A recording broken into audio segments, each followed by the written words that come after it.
Assalamualaikum warahmatullahi wabarakatuh. Perkenalkan, nama saya Rismayanti dari program studi S1 Akuntansi. Di sini saya akan menjelaskan sumber hukum yang ada di dalam Islam. Yang pertama, saya akan menjelaskan pengertian tentang sumber hukum Islam. Sumber hukum Islam adalah segala sesuatu, baik berupa tulisan, dokumen, manuskrip, dan lain sebagainya, yang digunakan oleh suatu bangsa sebagai pedoman hidupnya pada waktu tertentu. Di dalam sumber ajaran Islam terdapat sumber dasar yang menjadi fungsi sebagai pedoman atau rujukan bagi umat Islam. Di dalam sumber hukum Islam itu dibagi lagi menjadi ada tiga sumber hukum Islam. Apa saja sih tiga sumber hukum Islam itu? Yang pertama ada Al-Quran, yang kedua ada sunnah atau hadis, dan yang ketiga ada ijtihad. Langsung saja kita mulai ke materinya ya. Al-Quran. Yang pertama Al-Quran. Al-Quran adalah dalam buku Ushul Fiqih 1 2018 karangan Rusdi Basri. Kedudukan Al-Quran dalam Islam adalah sebagai sumber hukum bagi umat Islam dari semua sumber hukum di muka bumi. Kata-kata Allah Subhanahu wa Ta'ala dalam Al-Quran terdapat dalam Quran surat An-Nisa ayat 59. A'udzu billahi minasyaitonir rajim. Bismillahirrahmanirrahim. Ya ayyuhalladzina amanu atii'ullaha wa atii'ur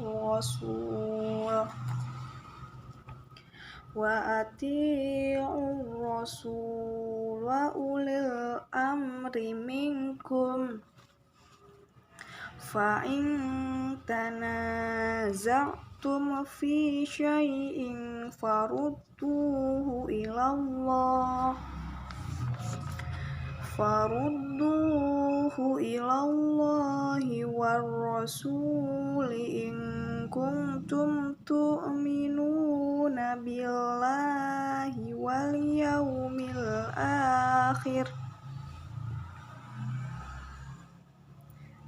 Dzalika khairu wa ahsanu ta'wila. Shadaqallahul azim. Yang artinya, hai kamu yang beriman, taatlah Allah dan taati Rasul-Nya dan ulil amri di antara kamu. Kemudian, jika kamu tidak setuju tentang sesuatu, maka kembalikan kepada Allah atau kepada Al-Quran dan Rasul-Nya atau sunnahnya. Dan jika kamu benar-benar percaya kepada Allah Subhanahu wa Ta'ala dan hari akhir, itu lebih penting bagi Anda dan lebih baik sebagai akibatnya. Quran dan hadis adalah dua hal utama dalam ajaran Islam. Keduanya merupakan hal sentral yang menjadi jantung diri umat Islam. Karena keseluruhan bangunan doktrin dan sumber keilmuan Islam terinspirasi dari dua hal pokok tersebut, yaitu Al-Quran dan hadis. Kedudukan Al-Quran sebagai sumber utama dan pertama bagi penetapan hukum. Maka bila seseorang ingin menemukan hukum untuk suatu kejadian, Al-Quran adalah sumber hukum pertama umat Islam yang berisi tentang akidah, ibadah, peringatan, kisah-kisah yang diajarkan, acuan dan pedoman hidup bagi umat Nabi Muhammad SAW. Yang kedua ada sunnah atau hadis. Sunnah atau hadis merupakan sumber ajaran umat kedua umat Islam setelah Al-Quran. Sunnah juga menempati posisi yang sangat penting dan strategis dalam kejadian-kejadian keislaman. Keberadaan dan kedudukannya tidak diragukan lagi. Sunnah dari segi etimologi adalah perbuatan yang semula belum pernah dilakukan, kemudian diikuti oleh orang yang lebih baik perbuatan terpuji maupun perbuatan tercela. Dan secara terminologinya, ahli fikih dan hadis berbeda membenarkan pengertian tentang hadis.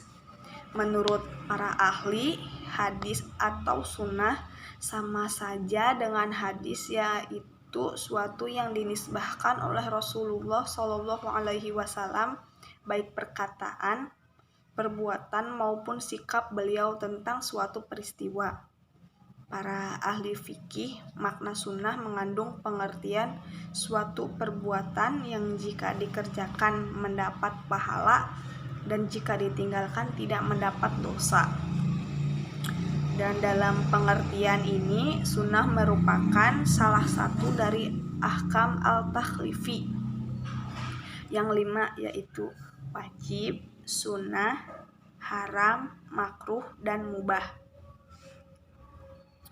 Sunnah menurut istilah ahli usul fiqh atau ucapan Nabi dan perbuatannya dan takrirnya.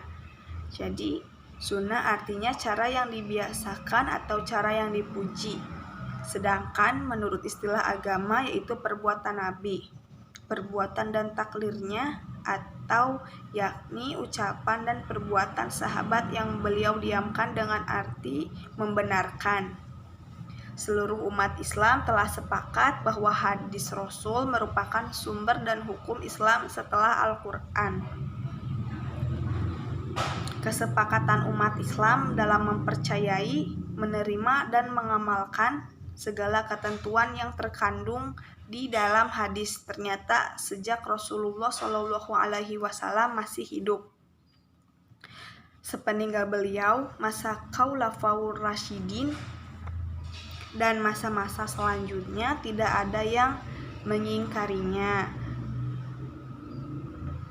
Banyak mereka yang tidak hanya memahami dan mengamalkan isi kandungannya saja, tetapi juga ada yang menghafal, memelihara, dan menyebarluaskan ke generasi selanjutnya. Yang ketiga ada ijtihad. Apa sih ijtihad itu? Jadi ijtihad menurut bahasa, ijtihad artinya bersungguh-sungguh dalam mencurahkan pikiran.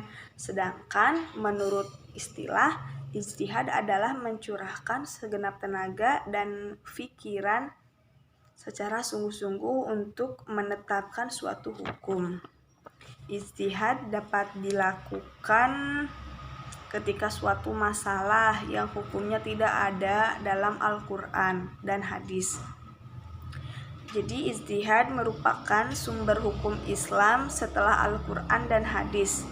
Ketika melakukan ijtihad tidak boleh bertentangan dengan Al-Quran dan hadisnya.